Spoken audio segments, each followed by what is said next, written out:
B'investiment ta' madwar €1,000,000 l-Aġenzija Infrastruttura Malta ħlestiet il-bini mill-ġdid ta' dawret il-qalb imqazza f'Birsebbuġa. Din it-triq iddur max-xatt ta' Birsebbuġa mill-Bajja ta' San Ġorġ sal-Bajja is-Sabiħa.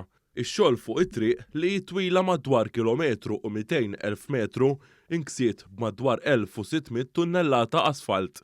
Dwar dawn ix-xogħlijiet tkellimna mal-perit responsabbli mill-proġett. Hawnhekk saru diversi servizzi triq fija madwar 1.2 kilometri, saru cables u pajpijiet taħt l-art biex bekk setgħu għaddew diversi servizzi minn ġo fihom. Inbnew ukoll diversi bankini li kienu fi stat ħażin, dawn eventwalment saru ġodda.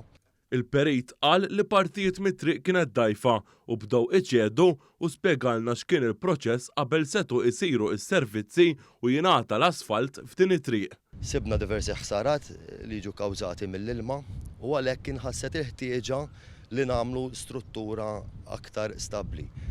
Saret struttura bil-konkos, il-konkos kellna nittrattawh il-konkos peress li huwa qrib il-baħar.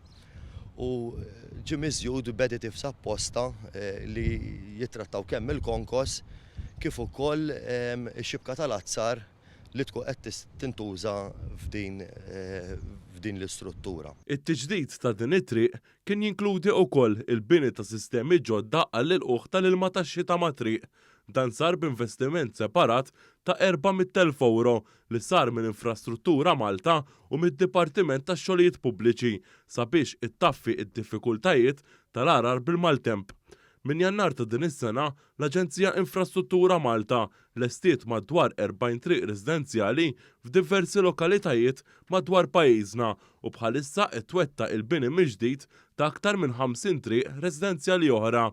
Is-sena li għaddiet l-Aġenzija Infrastruttura Malta bniet mill-ġdid 220 triq residenzjali oħra, medja ta' 4 toroq fil-ġimgħa.